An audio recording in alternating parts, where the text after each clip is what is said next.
बाप और बेटे और रूह कुदुस के नाम से आमीन। आज हम मुकद्दस लूका की अंजील उसका 11वां बाब और उसकी पहली आयत पर ध्यान और ज्ञान करेंगे। और आज हम कामिल दुआ के बारे में सुनेंगे। और वो एक जगह दुआ कर रहा था, जब कर चुका तो उसके शागिर्दों में से किसी ने उससे कहा, आए खुदावंद, हमें दुआ करना सिखा, जैसा कि यूहन्ना ने भी अपने शागिर्दों को सिखाया। हमारे लिए यह कितनी अजीम दुआ है। खुदावंद हमें दुआ करना सिखा।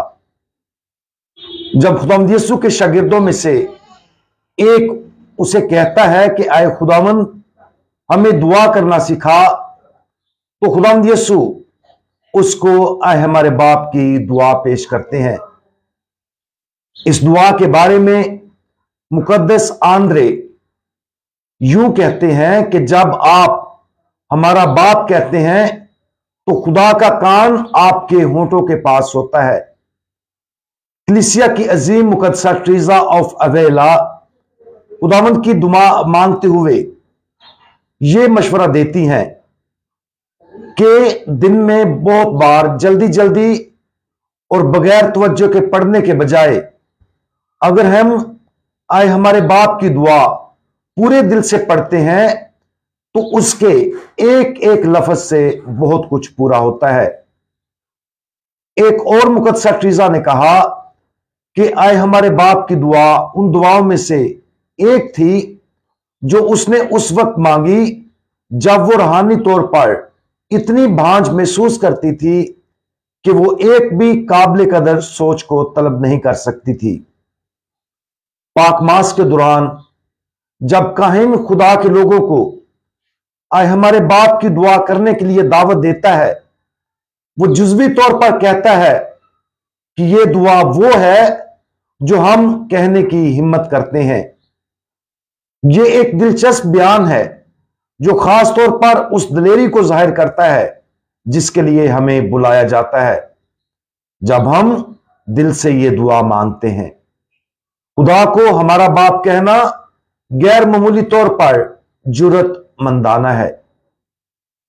मेरी कैथोलिक इबादत की किताब उसके 11वें बाब में इस कामिल दुआ के बारे में यूं तालीम दी गई है।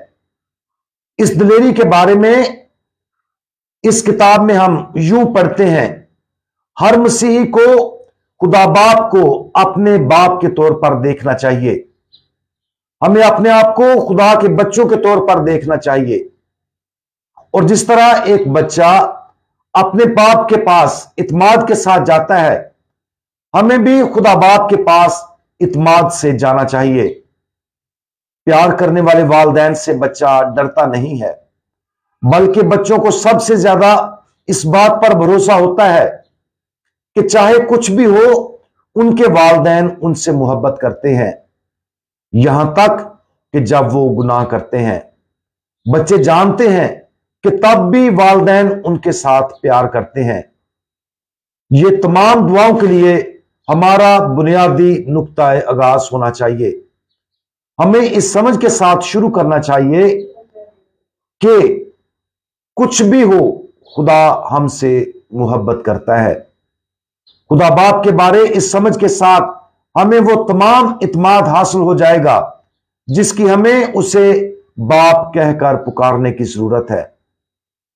चूंकि हम में से बहुत लोग इस मिसाली दुआ से बहुत वाकिफ हैं जो हमें खुद हमारे खुदावंद यीशु मसीह ने सिखाई है, इसलिए इस दुआ को किसी हद तक लालचाना अंदाज में पढ़ने की आजमाइश में हम गिर सकते हैं। हम इसे अपने दिल की गहराइयों से पढ़ने में आसानी से नाकाम हो सकते हैं। हमें हर एक लफ्ज को अपना बनाकर आसमान में अपने प्यारे बाप को इंतहाई इत्माद के साथ पेश किया जाना चाहिए। हम हमारे बाप की दुआ कैसे पढ़ते हैं? क्या हम इस दुआ को बगैर सोचे समझे पढ़ते हैं? इसके एक एक लफ्ज पर तवज्जो दिए बगैर पढ़ते हैं? क्या हम इन अल्फाज को समझने में नाकाम रहते हैं जो हम आए हमारे बाप की दुआ में पढ़ते हैं? गालबन हमारी तरह बहुत से लोगों का भी यही हाल है। आज इस मुकद्दस तरीन दुआ पर गौर करें जो खुद खुदा के बेटे ने हमें सिखाई है। वो इस कामिल दुआ का मुसन्निफ है, लिहाजा हमें इसे अपनी दुआओं की बुनियाद के तौर पर इस्तेमाल करना चाहिए। ओवेला की मुकद्दस ट्रीजा के मशवरे पर अमल करने की कोशिश करें।